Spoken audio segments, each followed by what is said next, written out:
जय हिंद साथियों, फिर से हम हिंदी का एक प्रैक्टिस सेट करने वाले हैं जिसका पहला सवाल यहाँ पर रखा है। व्यंजन के बारे में पूछा जा रहा है। खुद आप अपने आप को आप जज कर लेना कि आप कितना स्कोर कर पा रहे हो। उत्तर प्रदेश पुलिस, यूपीएसआई या हर वो एग्जाम जहां पर हिंदी पूछी जाती है, आपके लिए बहुत बढ़िया ये प्रैक्टिस सेट मैंने शुरू किया है। सुपर सीरीज है, बहुत सारी चीजों को यहाँ पर सीखेंगे और करेंगे भी। सवाल के अंदर हमसे कहा गया कि पे, फे, बे, भे और मैं, ये जो चार वर्ण यहाँ पर दिए गए हैं, है ना, व्यंजन होते हैं। ये व्यंजन कैसे होते हैं? क्या ये दंते होते हैं, ओष्ठ्य, तालव्य या फिर कंठ है? तो आपको अच्छे से पता होगा कि ये जो पे, फे, बे, भे, मैं होते हैं, ये हमारे ओष्ठ्य व्यंजन होते हैं। क्या होते हैं? ओष्ठ्य व्यंजन। इनको पहचानने की ट्रिक मैंने आपको बताई थी, कचट, तप और कता, मूर्ध, ओष्ठ। जैसे कता, कता, मूर्ध, कता, मूर्ध, ओष्ठ। यहां पर लिखेंगे ओष्ठ है। ठीक है भाई, ये लिखा मैंने ओष्ठ है, ये ठ है, ओष्ठ है। ये तो इनके सामने मैंने कहा था कचट तप, आप लिखो कचट तप। कै, च, ट, त और पै, कचट तप। यानी कि आप यहां पर देखोगे ये पै है। पै मतलब पै वर्ग का ये इधर के जो होते हैं टोटल वर्ग है। कै वर्ग है, ये वर्ग है पूरा, ये वर्ग है कै वर्ग। कै वर्ग में कै, ख, ग, घ अड़े आते हैं। ये च वर्ग है, ये क्या है दोस्त? ये च वर्ग है। और च वर्ग में जितने भी आते हैं च छ। जैसे यहाँ पर आप देखो कै हो गया, यहाँ पर ख, क, ख, ग, घ, है ना, हुए। इस तरीके से है ना। जैसे च वर्ग है तो च छ ज, यानी ये हुआ हमारा कंठ है। कैसा मतलब कंठ है, ता मतलब तालुव्य, मैं मतलब मूर्धन्य, और द मतलब दंत है, और ओष्ठ मतलब ओष्ठ है, यानी होठ से बोलने वाले। इसमें पै फै पूछा जा रहा था, तो आप यहां पर देखो पै, फै, पै, फै, बै, भै और मैं, ये जो हमारे व्यंजन होंगे ये सब कैसे बोले जाएंगे? ये ओष्ठ से बोले जाएंगे। तो ऑप्शन नंबर 20 का बिल्कुल सही उत्तर हो जाएगा। काम खत्म, पैसा हजम, लेना देना कुछ नहीं। ये भी बाकी ऐसे हो जाएंगे, टे ठे वाले, टे और तय वाले। आगे आ जाते हैं अगले सवाल में, देखना क्या बोला गया। सवाल नंबर अगला ये रहा मेरे लल्ला। क्या कहा गया सवाल के अंदर? इसमें हमसे कहा जा रहा है, इसको मिटा लेते हैं। इसमें कह रहा है हमसे कि जिसका शत्रु पैदा ना हुआ हो उसके लिए एक शब्द लिखें। उसके लिए एक शब्द लिखें, यानी जिसका कोई शत्रु पैदा ना हुआ हो, जिसका कोई शत्रु पैदा ना हुआ हो, तो आप क्या कहोगे कि उसका नाम आपको अच्छे से पता होगा। जिसका कोई शत्रु या दुश्मन जन्मा ही ना हो, यानी कि उस पूरी दुनिया में उसका कोई दुश्मन ना हो, तो ऐसे व्यक्ति को क्या कहते हैं? तो उसको कहते हैं अजात शत्रु। ऑप्शन नंबर सी इसका बिल्कुल सही उत्तर हो जाएगा, अजात शत्रु। जिसका, है ना, यहाँ पर जिसका शत्रु पैदा ना हुआ हो उसे बोलते हैं अजात शत्रु। ठीक है भाई, आगे आ जाते हैं अगले सवाल पे। ये रहा अगला सवाल, क्या कह रहा है? लॉलीपॉप था ये तो। अगले सवाल पे आते हैं। यहां पर हमसे कहा जा रहा है, इसको मिटा लेते हैं, इसको मिटा लेते हैं।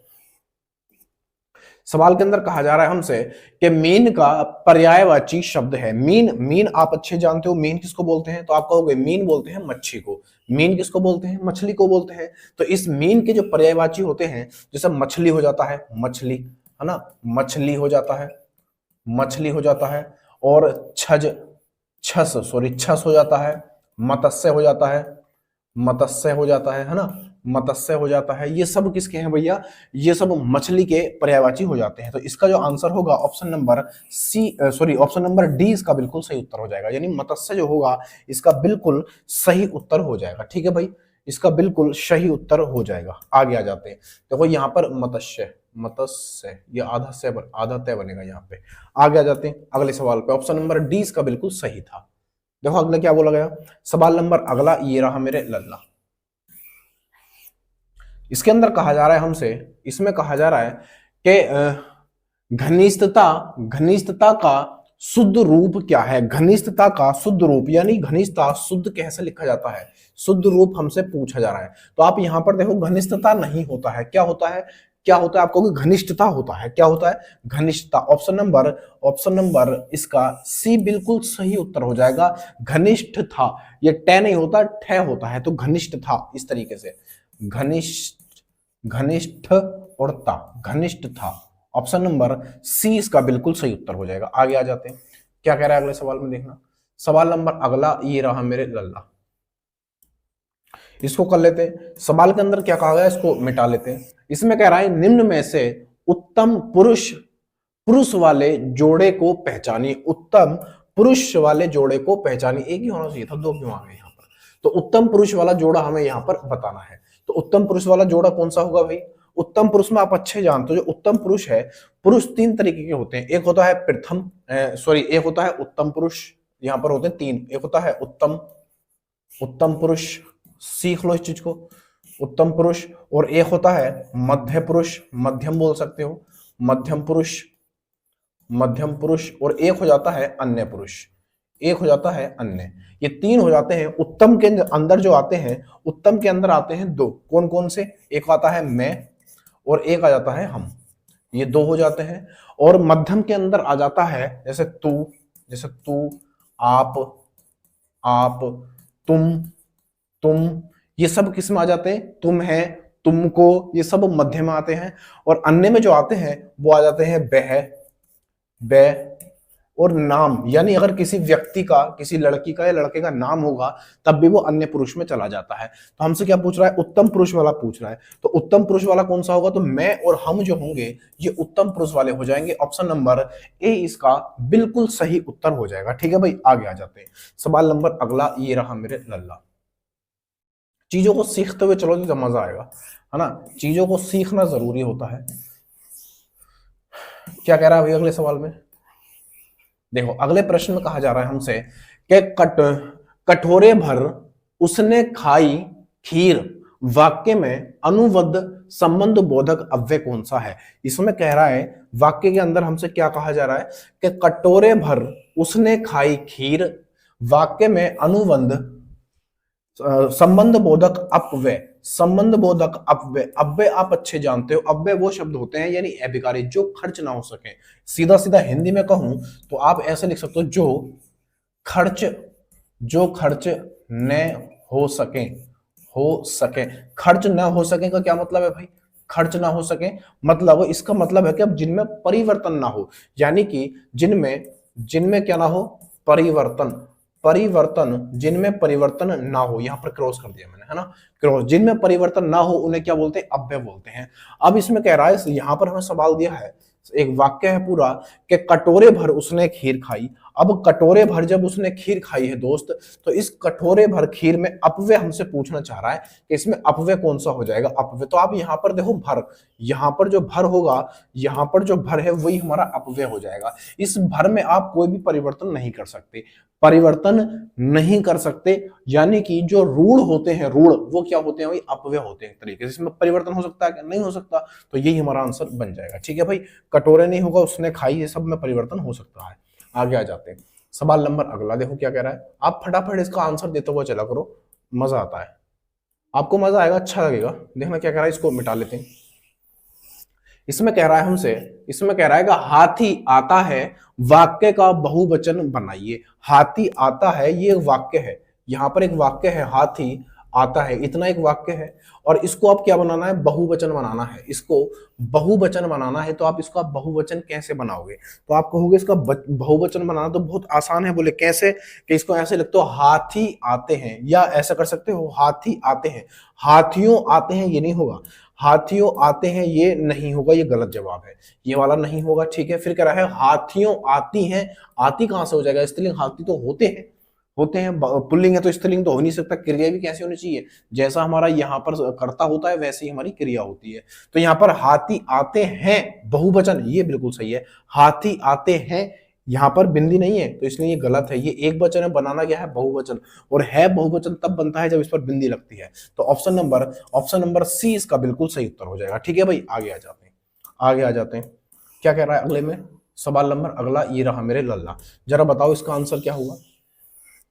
इसमें कह रहा है कुल का अर्थ वंश होता है, लेकिन इसके समरूपी शब्द कुल का क्या अर्थ है? कुल का क्या अर्थ है? यहां पर कह रहा है कि ये जो कुल है, इस कुल का जो अर्थ दिया है वो दिया है क्या? वंश। देखो यहां पर वंश दिया है।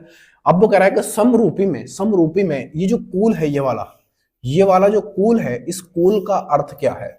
इस कुल का अर्थ क्या है? एक तो कुल है और एक कुल है, दोनों का अर्थ पूछा है। तो बताओ भाई इसका आंसर क्या हो जाएगा? तो आप कहोगे सर जी इसका आंसर आपके लगा दोगे कुल मतलब किनारा, कुल मतलब किनारा। ऑप्शन नंबर ए इसका बिल्कुल सही उत्तर हो जाएगा। यानी कुल मतलब वंश, जाति बोल सकते हो, वंश या जाति।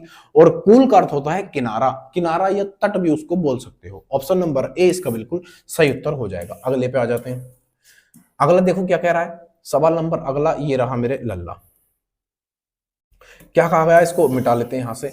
इसमें कह रहा है गहरा शब्द का भाववाचक होगा। गहरा शब्द का भाववाचक, ये तो गहरा है, ये एक शब्द दिया गया है और इस गहरा काम से क्या पूछ रहा है, भाववाचक पूछ रहा है। तो गहरा का भाववाचक क्या होगा, जरा बताओ भाई, जल्दी से इसका आंसर बता दो।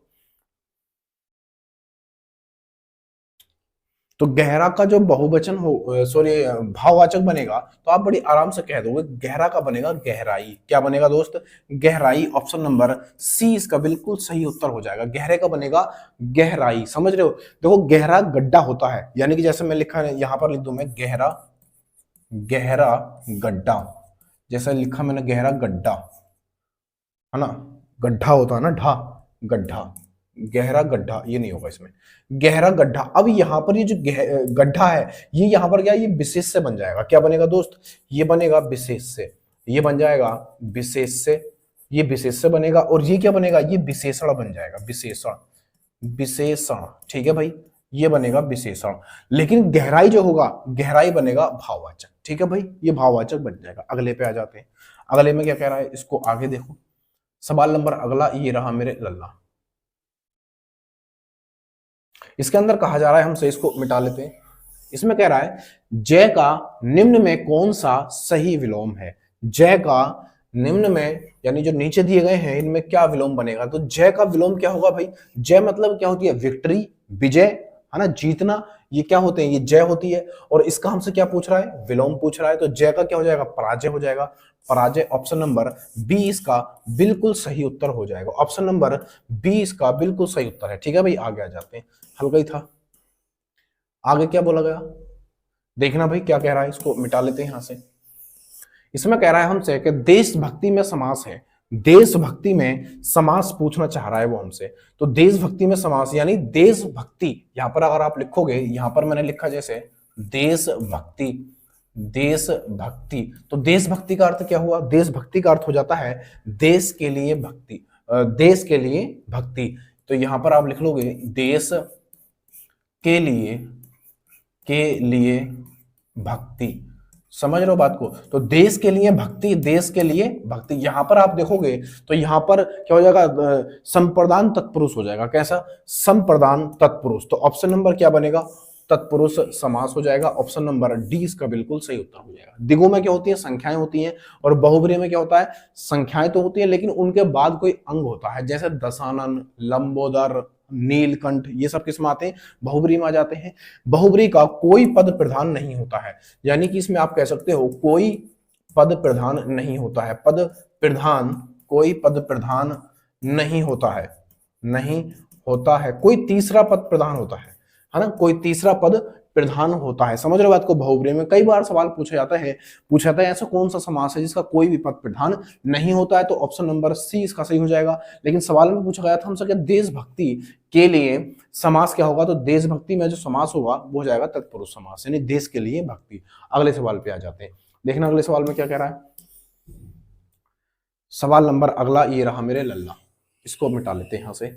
सवाल में कहा गया हमसे कि कायिक वाचिक, क्या कहा गया, कायिक वाचिक आर्य, आहार्य और सात्विक किसके भेद हैं। तो आप यहां पर देखोगे, आपने पढ़ा होगा यहां पर कायिक के बारे में, है ना, वाचिक के बारे में, आहार्य के बारे में और सात्विक के बारे में। तो मेरे दोस्त ही क्या होते हैं, ये रस के क्या होते हैं, भाव होते हैं, रस के भाव होते हैं। तो ये किसके भाव हैं, यानी आप यहां पर जब आप देखोगे रस, यहां पर अगर मैं रस लिखूंगा तो रस के कितने, चार भेद हो जाते हैं।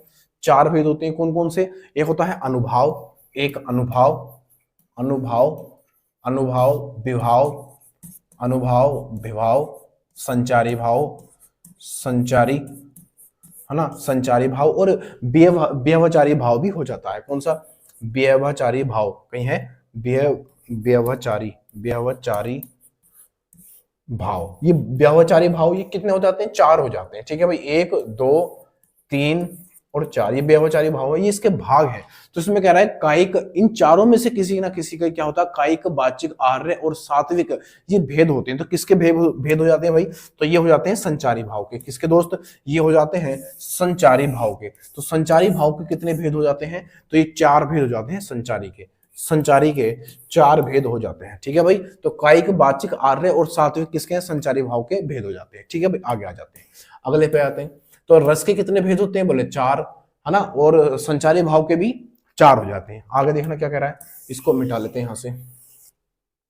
इसके अंदर कह रहा है कि निम्नलिखित में से तद्भव शब्द है। तद्भव मतलब क्या है, तद्भव मतलब हिंदी का, मैंने आपको बताया था तद्भव का मतलब क्या, तद्भव का मतलब है हिंदी वाला। जो शब्द हिंदी में आया है, जो शब्द संस्कृत से हिंदी में आया है, उसको बोलते हैं तद्भव। क्या बोलते हैं, तद्भव बोलते हैं। और तत्सम क्या होते हैं, तत्सम, तो आप कहोगे तत्सम होते हैं वो शब्द जो संस्कृत से लिए गए हैं, जो संस्कृत से लिए गए हैं, ठीक है भाई। तो यहां पर पूछ रहा है तद्भव यानी हिंदी वाला शब्द। तो हिंदी वाला शब्द जो होगा मेरे दोस्त, वो हो जाएगा ओझा। क्या हो जाएगा, देखो उल्लूक तो होगा नहीं, उल्लूक मतलब उल्लू, और कूप मतलब क्या, कूप का मतलब बन जाता है, कूप क्या होता है, नल को बोलते हैं, नल को, या कुएं को बोलते हैं, सॉरी कूप बोलते हैं कुएं को। और पुस्तक क्या है, तत्सम है, तो तद्भव पूछ रहा है तो उसका किताब बनेगा। तो ओझा जो होगा यहाँ पर, ओझा, जो ओझा हो जाएगा दोस्त, वो क्या बनेगा, ओझा बनेगा यहाँ पर, ओझा बन जाएगा तत्भव, ओझा तत्भव। तो इसका तत्सम क्या होगा भाई, अगर ये ओझा तद्भव है तो तत्सम क्या होगा, तो आप कहोगे इसका होता है उपाध्याय। उपाध्याय, जो उपाध्याय होता है ये तत्सम रूप है इसका, तत्सम रूप। तो तत्सम रूप जो बनता है ओझा का, वो क्या बनता है, उपाध्याय बन जाता है। और उपाध्याय को तद्भव में क्या बोलते हैं, ओझा बोल देते हैं। आगे आ जाते हैं, देखना क्या कह रहा है इसमें अगले सवाल में। अगला सवाल आपके सामने, जरा बना के दिखाओ क्या होगा इसका आंसर। ये हमसे कह रहा है निम्नलिखित शब्दों में विशेषण को पहचानिए। विशेषण को पहचानिए, विशेषण मतलब क्या, यानी एडजेक्टिव के बारे में। विशेषण वो होता है जिसकी विशेषता, जो विशेषता बताता है उसको क्या बोलते हैं, विशेषण बोलते हैं, है ना। तो यहाँ पर हमसे विशेषण पूछा जा रहा है। तो विशेषण मतलब ऐतिहासिक हो सकता है, ऐतिहासिक होता क्या है, होता ही है ये। तो ऐतिहासिक इसका बिल्कुल सही उत्तर हो जाएगा, ऐतिहासिक। लेकिन आपको अगर संज्ञा बनानी तो इतिहास पे जाना होगा। इतिहास में जब इक लगता है, जैसे मैं यहां पर लिख दूं इतिहास, इतिहास, तो इतिहास है। अगर जैसे ही मैं इसमें इक लगाऊंगा, इक प्रत्यय लगाऊंगा, ये क्या है, ये प्रत्यय है, तो ये बनेगा ऐतिहासिक, ये बनेगा ऐतिहासिक, ये बनेगा ऐतिहासिक, ठीक है भाई, ये बन जाएगा ऐतिहासिक। तो यहां पर इक लगाने से इतिहास में क्या बना, ऐतिहासिक। तो ऐतिहासिक घटना, जैसे मैं यहां पर लिखूंगा ऐतिहासिक, ऐतिहासिक, ऐतिहासिक घटना, घटना। तो यहां पर ये क्या है, ये यहां पर इसकी घटना की क्या बताई जा रही है, विशेषता बताई जा रही है कि जो घटना है ये कैसी है, बोले ऐतिहासिक है। तो ये क्या बनेगा, तो आप कहोगे ये बन जाएगा हमारा विशेषण, ये बनेगा विशेषण, और ये बनेगा विशेष से, ये बनेगा विशेष से, ये विशेष से बन जाएगा, और ये बनेगा विशेषण। क्या बनेगा दोस्त, ये बनेगा विशेषण, ये विशेषण बन जाएगा। और हमसे क्या पूछा जा रहा था, हमसे पूछा जा रहा था विशेषण, तो ऐतिहासिक क्या बनेगा, विशेषण बन जाएगा। ऑप्शन नंबर ए इसका बिल्कुल सही उत्तर हो जाएगा। आगे आ जाते हैं, देखना क्या कहा अगले सवाल में। सवाल नंबर अगला ये रहा मेरे लल्ला, इसको मिटाते हैं यहां से। हमसे कहा जा रहा है कि अवलंब और अविलंब का युग्म का सही अर्थ क्या है। अवलंब और अविलंब, तो आपको यहां पर अच्छे से पता होगा कि जो अवलंब होता है, ये जो अवलंब है और अविलंब, अविलंब दोनों कैसे हैं, ये एक भिन्नार्थक सूची शब्द है ना, यानी कि बोलने में एक जैसे, लेकिन इनके अर्थ क्या होते हैं, अलग अलग होते हैं। जैसे अवलंब का अर्थ क्या हो जाता है भाई, तो अवलंब का अर्थ होता है क्या, सहारा। इसका अर्थ हो जाता है सहारा, तो सहारा यहां पर भी है, सहारा यहां पर भी है, दो जगह सहारा दिया हुआ है, दो जगह सहारा है। लेकिन यहां पर जो आप देख रहे हो अभिराम, अभिलंब, सॉरी अभिलंब, अभिलंब का मतलब है कि अविलंब, अविलंब मतलब अविलंब, अविलंब मतलब देर होना, और आ मतलब नहीं होना, जो देर ना हो, देर ना हो मतलब शीघ्र, देर ना हो मतलब शीघ्र। तो ऑप्शन नंबर ए इसका बिल्कुल सही उत्तर हो जाएगा। ऑप्शन नंबर ए इसका बिल्कुल सही उत्तर हो जाएगा। अविलंब मतलब सहारा, और अविलंब मतलब शीघ्र, मतलब जल्दी। अगले पे आ जाते हैं, क्या कहा गया अगले में, इसमें कहा जा रहा है हमसे, इसको मिटाते हैं यहां से। ये कह रहा है कि वर्णों के समूह को क्या कहते हैं, वर्णों के समूह को क्या कहते हैं? तो आप अच्छे जानते हो, जो वर्ण होते हैं हमारे, है ना, जो वर्ण होते हैं जैसे कै, ख, गै, घै, घै, ण, ये वाले जो वर्ण होते हैं, इनके समूह को एक साथ मिला दिया जाए तो क्या बोलते हैं? तो आप कहोगे इनको बोलते हैं वर्णमाला। क्या बोलते हैं दोस्त? इनको वर्णमाला बोल देते हैं। अगले पे आ जाते हैं। ये तो हल्के सवाल है, ये तो हल्के से सवाल है, आपको पता होने चाहिए। ये कॉमन सी हिंदी है जो आपको पता होनी चाहिए। अगर ये नहीं पता है तो फिर दिक्कत का विषय हो जाता है। आगे आ जाते हैं, इसको मिटाते हैं यहां से। हमसे कह रहा है कि शुद्ध वाक्य को चुनिए, शुद्ध वाक्य को चुनिए। तो शुद्ध वाक्य इसमें बताना है, वाह कितना सुंदर दृश्य है। वाह कितना सुंदर दृश्य हो सकता है, ये हो सकता है। वाह कितना सुंदर दृश्य है नहीं है, वहां पर बिंदी लगी है, बहुवचन बन गया। ये क्या बन गया? बहुवचन बन गया, है ना। तो ये नहीं होगा। कितना सुंदर दृश्य है अगर होता, बिंदी ना होती तो हो सकता था, ये गलत हो जाएगा। वाह कितना सुंदर दृश्य है, वाह कितना सुंदर दृश्य है, एक वचन की बात हो रही है, हाँ ये हो जाएगा। ठीक है भाई। वाह, तो वाह के बाद आप यहां पर देखो तो क्वेश्चन मार्क नहीं आता है, तो ये हमारा आंसर नहीं होगा, ये आंसर नहीं होगा। फिर क्या कह रहा है? वाह विसर्ग कहां से आ गया इसमें? ये भी नहीं होगा।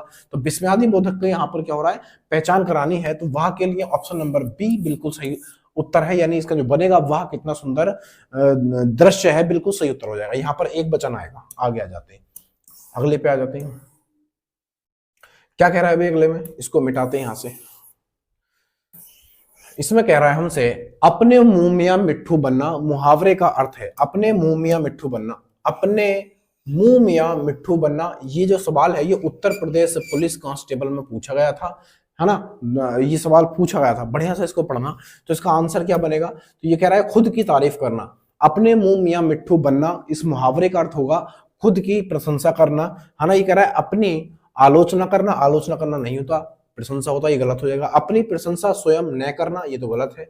ये तो अपनी प्रशंसा स्वयं करना, बिल्कुल सही उत्तर हो जाएगा। आप यहाँ पर आप देखोगे तो प्रशंसा की जो स्पेलिंग है इसको देख लेना, बड़ा वाला सब पहले आता है, छोटा वाला बाद में आता है।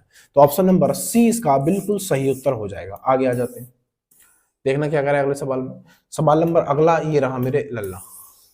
इसमें कह रहा है हमसे, इसमें कह रहा है कि परिक्रमा में उपसर्ग है। परिक्रमा में उपसर्ग पूछना चाह रहा है। परिक्रमा में उपसर्ग कौन सा है ये पूछना चाह रहा है। आप अच्छे जानते हो उपसर्ग क्या होते हैं। जो मूल शब्द होता है उस मूल शब्द के पहले जो लगते हैं उसको क्या बोलते हैं? बोले उपसर्ग बोलते हैं। बोले ठीक है, ये उपसर्ग। और बाद में जो लगते हैं उसको प्रत्यय बोलते हैं, उसको प्रत्यय बोलते हैं। ठीक है भाई, प्रत्यय बोलते हैं।